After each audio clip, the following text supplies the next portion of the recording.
Thank you to all our shareholders for participating in the Homestead Fund's fourth quarter and 2021 market review, what we like to call a rally to year end. I'm your moderator, Mark Santero, President and CEO of the Homestead Funds, and RE Advisors, the investment manager of the Homestead Funds. We always look forward to touching base with you on a quarterly basis regarding the past performance of the funds and also, almost more importantly, what we see going ahead. With me today are two senior portfolio managers, Mauricio with the fixed income team and Jim from the equity team. Welcome, Jim and Mauricio, and appreciate you sharing your views with our shareholders today. Our agenda follows the same agenda we have over the past couple of years. We'll talk first about the macroeconomic conditions and factors that we faced in the fourth quarter. We'll look at the fund's absolute and relative performance and the drivers of return for our portfolio.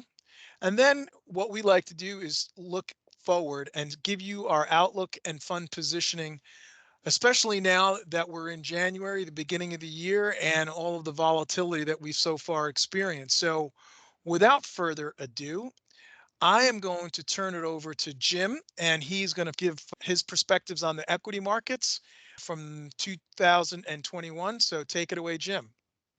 Thank you, Mark, and thanks everyone for joining us. A lot of stimulus was put into the market, and you saw the reopen trade happen throughout the year. And as the fourth quarter progressed, you saw continued strong growth, in the quarter. But if you remember back, even just a couple of quarters ago, we were talking about the inability for the Fed to get inflation above 2%. And now we've gone from thinking that's transitory to really thinking there was something really longer in duration. And so what happened in the quarter, the stocks rallied, but there was a lot of consternation about inflation in the economy. With that, I'll turn it over to Mauricio. Thank you, Jim. On the fixed income side, we saw volatility continue to be the main driver for treasury yields during the quarter. There was a mixed performance from the fixed income market. The front end of the yield curve, that will be 5 years and in, underperforming longer duration treasuries. This is a reflection of the repositioning in the market, given the Fed pivot in December, hinting for a faster timeline for removing accommodation towards rate hikes in 2022. Additionally, the emergence of the new Omicron variant detected in South Africa, that brought some weakness to corporate spreads. Credit spreads ended the quarter slightly wider, despite some of the recovery that we saw in the last couple of weeks of the year. And that's pretty much the wrap for the quarter on the fixed income side. Thank you, Mauricio. Thank you, Jim. It certainly was an interesting year, 2021. The performance that we experienced in both the equity side and conversely on the fixed income side, which was quite a challenging year for the fixed income team. To share how the funds performed in a very volatile year, 2021, Mauricio, I'm going to turn it back to you to go over some of the portfolios. Yes, Mark, certainly a very difficult year for the fixed income market, and this is reflected in the returns. The quarter, we posted a negative 0.88% return versus 0.69% for the benchmark. That brought the total return for the year 2021 of minus 1.11% versus minus 0.87%. So as we can see, the majority of the return, the negative return, came in the fourth quarter when we saw pressure in the front end part of the curve, as I discussed previously. Now, what worked during the quarter? The funds underweight allocation to treasuries and the flattening of the yield curve were positive contributors during the quarter. On the other side, what didn't work? Security selection detracted from performance. These mainly came from the financial and industrial sectors, driving negative returns. I highlight the fund ended the year with a duration of 2.34 years versus 2.62 for the benchmark. Our positioning remains defensive given the outlook for monetary policy. Next, for the intermediate bond fund, the fund returned minus 0.24% during the quarter versus basically flat, positive 0.01 for the benchmark, bringing the total 2021 return of minus 1.12% for the fund versus minus 1.54% for the Bloomberg US Ag Index. What worked during the quarter? The fund's underweight allocation to the Treasury and mortgage-backed security sectors were positive contributors. Additionally, the yield curve was also additive to performance. What didn't work? Similar to short-term bond fund, financial and industrial sectors detracted from performance. As previously mentioned, corporate credit spreads were weaker during the period, and we certainly felt a little bit of pain on that side. In terms of portfolio positioning, we remain overweight corporates versus underweight treasuries and mortgage-backed securities. This positioning has remained fairly consistent throughout the year. The duration of the portfolio was roughly 0.5 years shorter than the benchmark.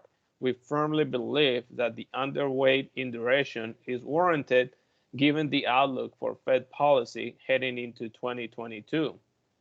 Now, let's discuss the Rural America Growth and Income Fund. We are certainly really excited about the fund. The bond allocation lagged the benchmark during the quarter.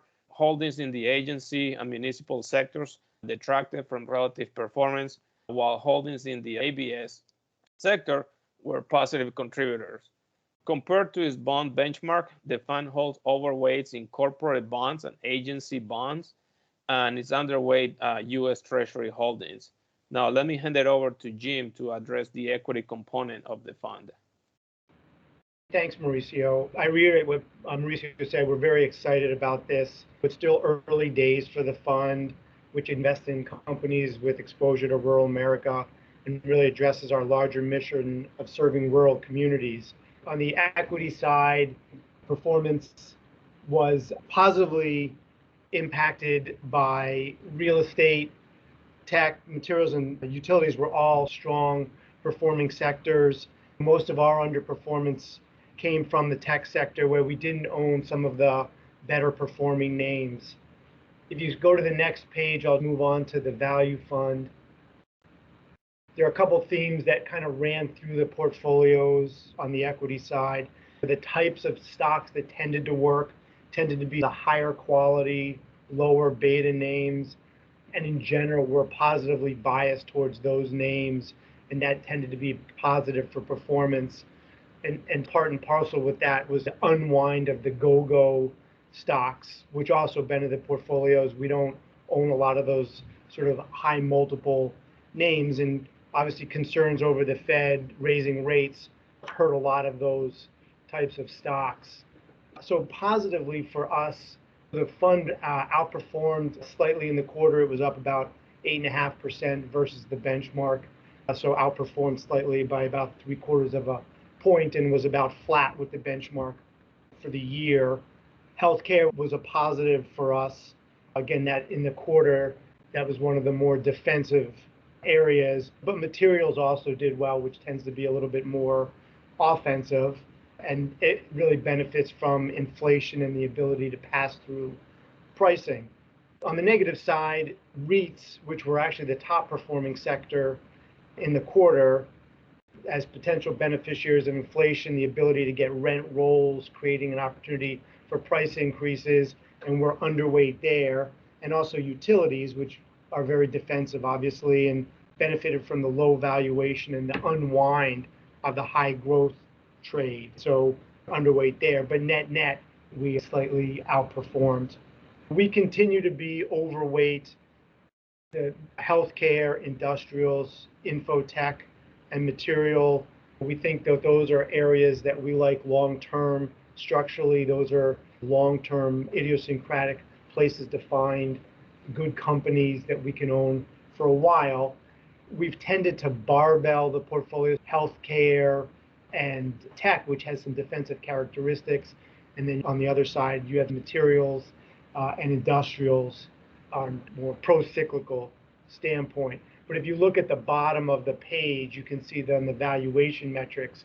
One of the things we strive for is valuation on a PE basis that tends to be in line to slightly below the benchmark, but with higher quality companies as sort of expressed by return on equity.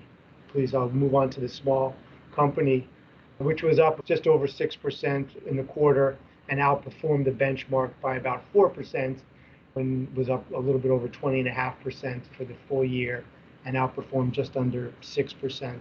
I would say both in the quarter and for the year, our underexposure to the high value, I think 30+% of the benchmark is non-earners, and we have really underexposure to the non-earners, high valuation companies, and particularly in healthcare, that was significantly beneficial to performance. And we also had a couple of one-off names, particularly in small cap product.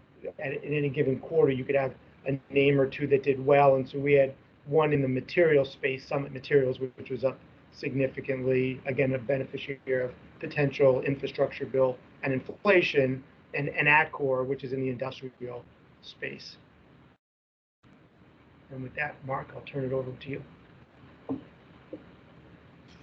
Thank you, Jim. Thank you, Mauricio. Appreciate the fact that you went over 2021. We're already into mid to late January, and I think a lot of our shareholders want to know what's ahead. And Mauricio, one thing for you to elaborate on when we look what's ahead is you mentioned the fixed income funds being defensive, and with the expectations that the Federal Reserve is going to raise interest rates, which is what we've been reading about because of the pressures on inflation, these supply chain issues that we continue to face in our economy, as well as some issues that we're looking at in Europe and the Ukraine. So there are a lot of volatility. There's a lot of consternation out there on what's ahead. And I'd like for Jim first for you to start and give us what you see in the equity markets, and then hand it over to Mauricio to follow up with the fixed income side. So Jim? Thanks, Mark. I go back to where I started, which was a couple of quarters ago, earlier this year. We were talking about not enough inflation. Now we're getting too much inflation. In fact, the Fed's backed off the word transitory.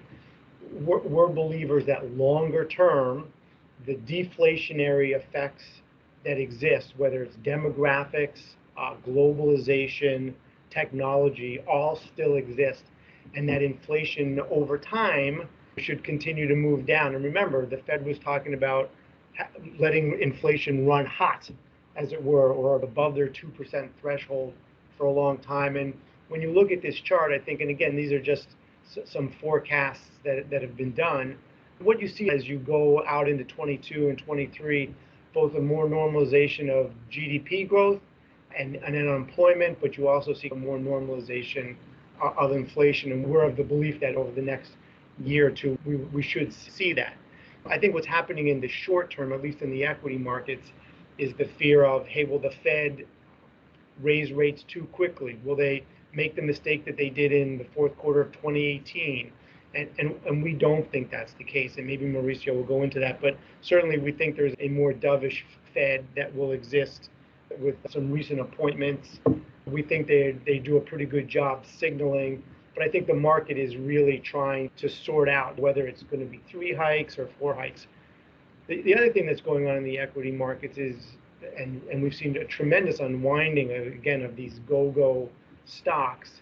There's been a lot of speculative fervor, I think, in the markets, and that's really unwinding. There's been a fair bit of margin debt, people buying stocks on margin.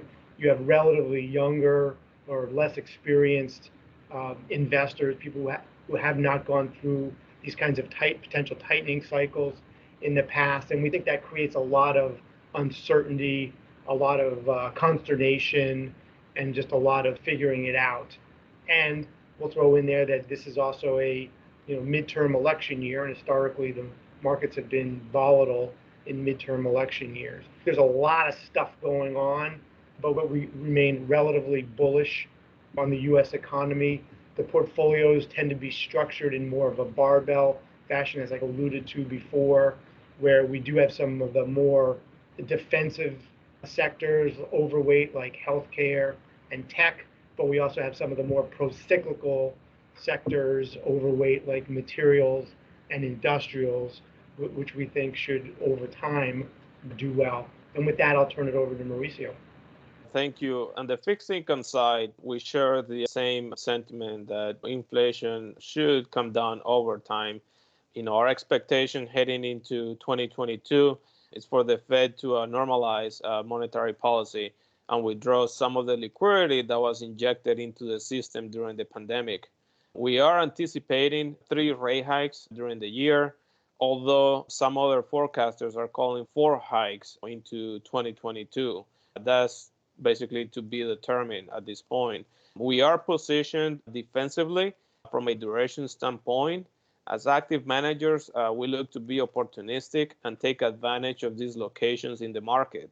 We have a Fed meeting tomorrow, and we'll be paying close attention to any signals from this meeting in regards to the future path of monetary policy.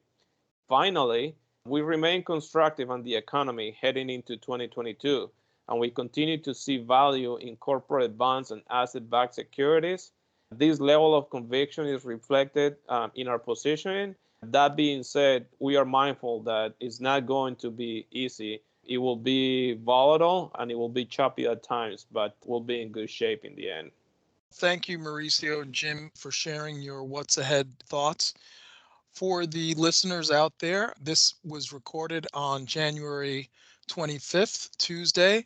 So when Mauricio mentions the Fed is meeting tomorrow, that would be Wednesday, the 26th of January. As we look at the volatility in the markets and what's ahead for us, every Fed meeting will be scrutinized as to that direction in interest rates, which will affect inflation headwinds we are facing, or the reduction in inflation as more rate hikes come into effect throughout 2022. It's important for all of our shareholders to understand that we are long-term investors. We work with each one of our clients on their goals, and we are more than happy to speak with you about your savings and investing needs. Thank you for listening today. That's my phone number. That's my email. If you have any questions on today's outlook and review, please give me a call or send me an email. We'd like to thank you for being supportive of the Homestead Funds. Have a great year. We're optimistic and we hope everybody is safe and well. Thank you very much.